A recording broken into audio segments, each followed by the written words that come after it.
네, 안녕하십니까. 방금 소개받은 저는 서울대학교 인구영정이라고 합니다. 지금 제가 잠깐 말씀드릴 내용은 배달앱 시장에 있어서 분명거래 질서가 확립되고 있다. 예, 앞에 교수님께서 말씀하셨다시피 지금 이 자리가 어떤 사업 주체들 간의 대립과 갈등, 그래서 뭐 생존 경쟁을 하기 위한 자리가 아니라 이 스타트업이 가장 대표적으로 성공하는 형태가 바로 배달앱 형태가 됩니다. 그래서 이 시장이 보다 더 잘 발전하고, 그 다음에 골목 성공과, 그 다음에 더불어서 소비자 보호가 더 효과적으로 이루어질 수 있는 그런 것이 더 보완될 필요가 있다. 그런 부분에 대해서 말씀을 드리겠습니다. 그러면 지금 현재 이제 배달앱 시장과 관련해서 발생하는 문제점을 크게 본다면요. 이 시장의 구조, 앞에 그 교수님께서 잘 설명해 주셨지만, 좀 뒷부분에 잠깐 보겠습니다. 배달앱 사업자는 플랫폼 사업자, 즉 통신판매 중개업자라고 대표적으로 그렇게 많이 됩니다. 그러면 이제 통신판매 중개 시장에서 시장 구조가 어떻게 형성되어 있는가, 그래서 구축되어 있는 것을 잠깐 보시게 됩니다. 지금 배달앱 사업자의 플랫폼을 통해서 음식 배달 사업자가 배달앱 사이트에다가 음식에 관한 정보를 게시를 하고, 소비자가 거기서 그 사이트에 회원 가입을 해서 거기서 선택하는 방식으로 계약 체결을 하는 형태가 됩니다. 그렇기 때문에 공식적으로 배달 음식 사업자와 지역 사업자가 되는 거죠. 지역 사업자가 소비자와 계약을 체결하고, 그것을 중개하는 형태가 바로 배달 사업자가 됩니다. 잘 아시는 것처럼 부동산 중개업소가 가장 대표적으로 배달앱 사업자라고 생각하시면 조금 이해하시기가 좀 편하실 것 같습니다. 예. 그러면 앞으로 들어가서 그러면 이 배달앱 시장과 관련해서 어떤 문제점들이 발생하고 있는가? 크게 본다면 시장의 생명 구조로 이렇게 삼각형 형태로 되어 있기 때문에 지역 배달 음식 사업자와 배달앱 사업자라는 문제, 그 다음에 소비자와 배달앱 사업자라는 문제, 그 다음에 배달 음식 사업자와 소비자 간의 문제로 크게 세 가지 형태로 구성이 될 수가 있는데요. 지금 여기서 주로 말씀드리는 것은 배달앱 사업자와 지역 사업자, 지역 음식 사업자 간에서 발생하는 문제, 그 다음에 추가적으로 소비자 문제를 잠깐 말씀드리겠습니다. 먼저 이 배달앱이라는 것이 등장하게 되어서 지역에서 배달 음식 사업자가 여기서 흔히 말하는 종전보다 더 많은 시장을 여기서 키울 수 있는 계기가 되었는데요. 잘 아시는 것처럼 배달앱 서비스 이용해서 배달 음식 판매 방식은 아까 말씀드렸던 지역 음식 사업자가 배달앱 사업자와 계약을 체결해서 배달 음식에 관한 정보를 게시하고, 소비자가 거기에 대해서 클릭 한 번을 해가지고 계약을 체결해서 이루어지는 서비스 형태를 전체를 말하게 됩니다. 그래서 배달앱이라는 것은 온라인으로 배달 음식에 관한 계약을 온라인으로 체결할 수 있는 플랫폼을 제공하는 겁니다. 플랫폼 사업자는 다 아실 거고요.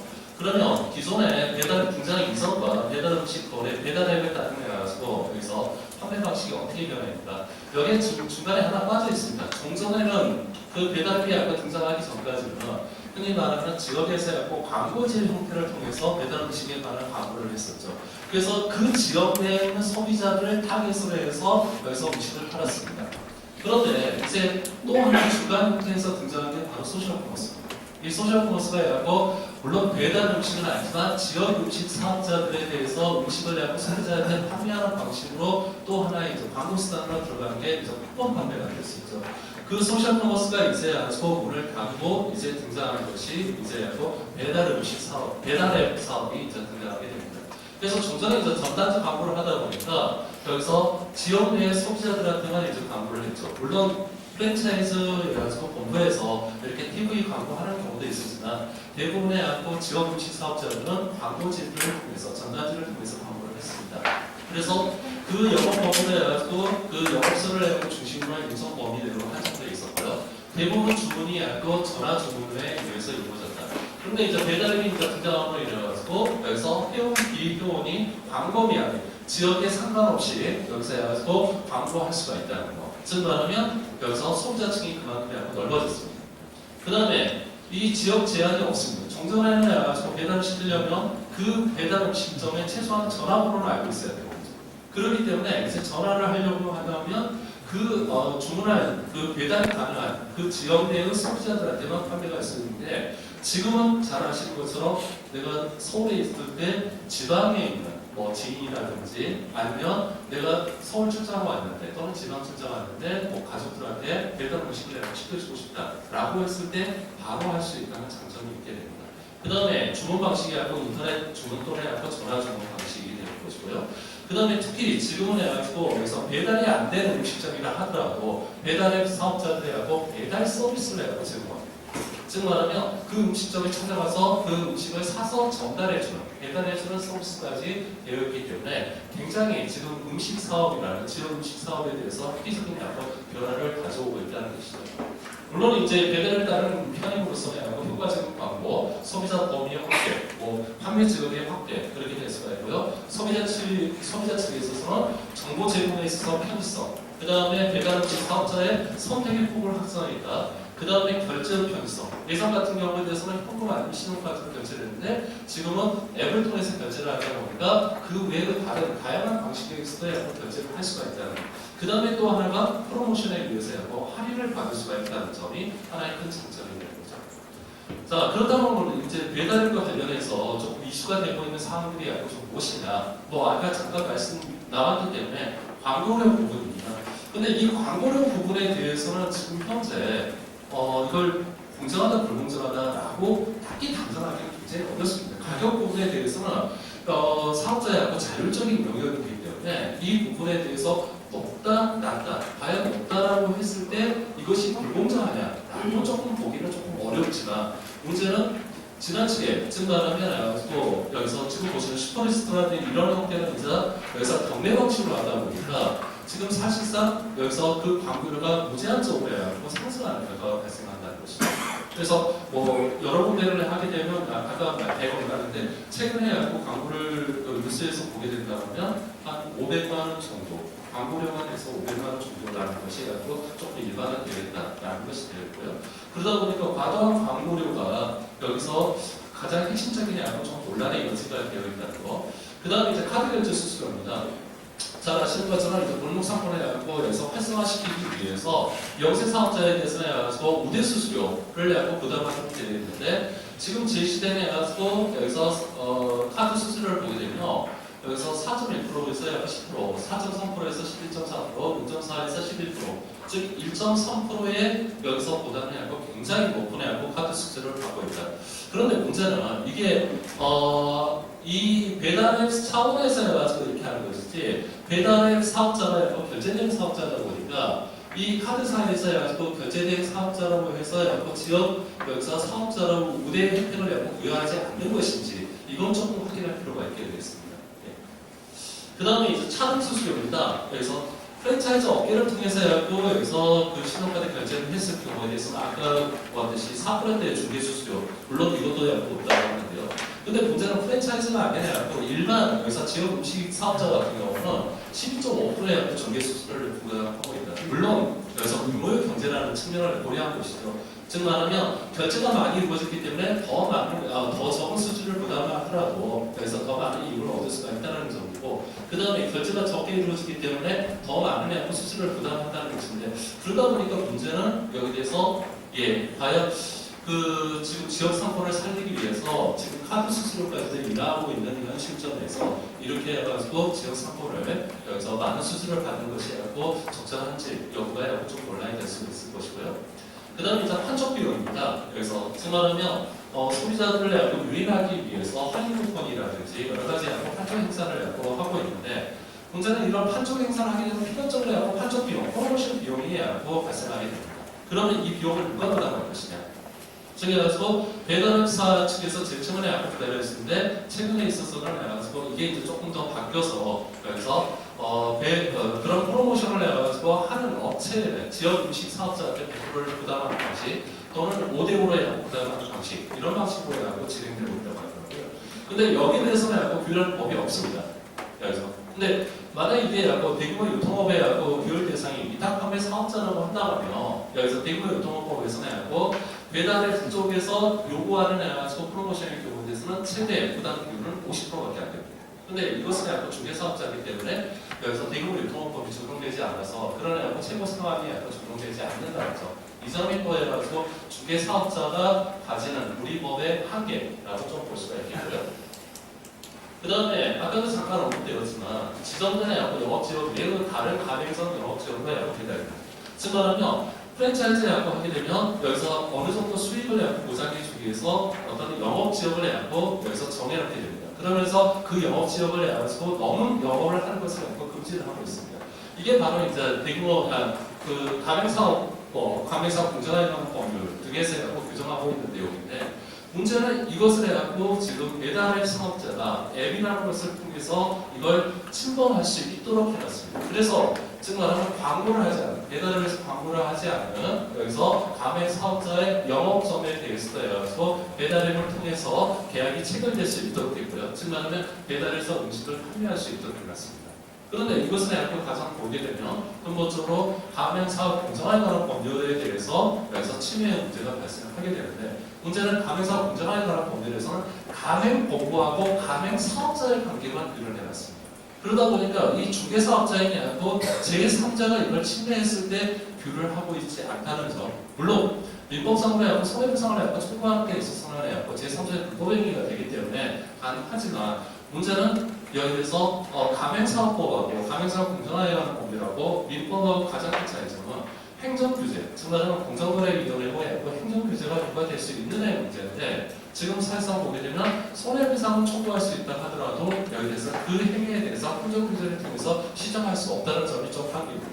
그 다음에 이게 어찌 보면 영업점을 하고 영업 범위를 확장시켜주는 것도 되지만 가장 큰 문제가 지역사업자 및 또는 배달앱 사업자 모두 전자상거래 소비자보호법의 적용 대상이 되거든요. 쉽게 말씀드리면 전자상거래 소비자보호법에서는 여기서 일정 지역 내의 그 음식점 거래 등에 대해서는 이 법의 핵심적인 내용이 적용이 안 됩니다. 그런데 문제는 그 영업 범위를 확장시켜버리면 일정 지역 내, 일정 범위 내의 판매에 국한되지 않기 때문에 전소법이 전면적으로 적용된다는 거죠. 즉 이제까지는 해가지고 영업점 범위 내에서만 해가지고 거래를 했기 때문에 이 전자상거래 소비자보호법상에 해가지고 지역 음식 판매점들은 통신 판매업자로서 신고할 필요도 없었고 정보 제공도 할 필요도 없었고 청약처에도 인정을 안 해줘도 되는데 문제는 그 지역 범위를 확장시켜버리는 순간 여기에서 전소법에 전면 적용 대상이 됩니다. 그러면 신고해야 되고 그 다음에 정보 제공해야 되고 소비자가 청약차를 했으면 청약차례까지 해줘야 되는 이런 문제들에 의해서 지금 현재 발생하고 있다는 거죠. 그 다음에 이제 아까 말씀드렸던 가맹사업 공정화에 관한 법률에 대해서 조금 침해할 수 있는 논란의 소지가 있고요. 그 다음에 또 하나가 이제 배달사회하고 상품 판매입니다. 여러 가지 용기라든지 이런 비닐 포장재를 판매하고 이래가지고 만약 이것을 사용했을 경우에 대해서는 그 이제 중개수수료를 내가지고 감면을 해주겠다라는 유인책을 써서 이런 제품 판매를 하고 있는데요. 그랬을 경우에 대해서는 어떻게 되냐? 이 공정거래법상에 불공정거래에서 기타 부당한 고객 유인에 조금 해당할 여지가 조금 있다는 거, 이 부분이 좀 연계가 되고요. 그 다음에 이제 구체적인 배달앱 사업자의 약관 또는 계약서 상에서 발생하고 있는 담고 있는 내용 중에서 조금 논란이 될 수 있는 부분 잠깐 말씀을 드리겠습니다. 가장 기본적으로 배달앱 사업자, 배달음식 사업자의 법적인 지위고요. 지금 보게 되면 이제 사업자와 사업자 간의 관계다. 즉 말하면 지역 음식 판매하는 사업자도 사업자고, 그 다음에 배달앱을 통해서 여기서 중개하는 서비스를 제공하는 데서 사업자라고 되어 있는데 가장 큰 문제가 이게 지역 음식 사업자가 여기에서 배달앱 사업자의 광고 서비스 또는 중개 서비스를 이용을 해서 소비자와 여기에서 음식 거래를 계약을 체결한다는 것이죠. 그러면 광고 서비스를 최종적으로 이용하는 자가 됩니다. 그러면 전자상거래 소비자보호법에서는 소비자의 정의를 어떻게 하고 있느냐? 여기서 물론 소비생활 목적으로 해서 재화 등을 사용 또는 이용하는 자 되어 있는데 시행령에서 보게 되면 그 용역 또는 재화를 최종적으로 여기서 사용하는 자, 다만 자본재, 중간재, 원전의 등으로 사용하는 자를 제외한다라고 되어 있습니다. 그러다 보니까 이 중개 서비스 또는 광고 서비스를 최종적으로 이용하는 자가 되기 때문에 방문판매법이라든지 전자상거래 소비자보호법에서 말하는 소비자에 해당하게 됩니다. 그래서 이 점이 나중에 가지고 이런 광고 서비스라든지 중개 서비스에 대해서 청약처의 계약의 해지 부분에 있어서 굉장히 많은 여기서 논란이 될 수 있다는 점이 양보해야 될 것이고요. 그 다음에 해지와 이제 비즈니스입니다. 여기에서 보게 되면 이 경우 이렇게 되는데 아까 말씀드린 것처럼 이게 소비자가 된다면 여기서 청약처에 즉 말하면 방판법에서는 14일 그 다음에 정소법에서는 7일 이내 위약금을 부담하지 않고 여기서 언제든지 청약 처리를 할 수 있다. 그런데 여기서 약 20%의 위약금을 부담할 수 있다는 것은 여기서 방판법, 정소법 위반이 되어서 그래서 불공정한 거래에 행위가 된다는 거. 그 다음에 손해배상입니다. 여기서 그래서 이런 경우에 대해서는 누적 장애가 발생해서 회원에게 손해를 발생하지 못해서 그 배상액은 최근 3개월에 여기서 약간 이용 요금에 대해서 여기서 세배만 여기서 부과될 때 상실하면 세배를 배상한다고 했습니다. 이게 뭐냐면 실제 그 중개 서비스, 광고 서비스를 이용하지 못해서 여기서 발생한 실손해를 배상하는 것이 아니라 여기서 그냥 산정된 그 산정된 금액에 대해서 세배까지만 한다는 것입니다. 그게 이제 가장 대표적으로 어떤 거냐? 2015년도입니다. 그래서 지역적인 블랙아웃이라고 발생을 해서 양식장에 대해서 어마어마한 피해들이 발생했습니다. 그래서 양식장 업자들이 수천만 원, 수억 대의 피해가 발생했음에도 불구하고 그때 한전에서 손해배상액을 얼마 해주겠다고요. 그때 전기 요금의 평균 요금의 3배를 해준다고 했어요. 그러다 보니까 수천만 원, 수억 원의 피해가 발생했음에도 불구하고 배상액을 받을 수 있는 것은 몇십만 원, 좀 많게 되면 한 몇백만 원 정도 받을 수밖에 없게 되는 그런 문제가 발생합니다. 이것은 가지고 약관규제법에서 규제하고 있는 사업자의 손해배상 책임을 합리적금도 없이 제한하는 규정이기 때문에 불공정한 것으로 판단될 수가 있고요.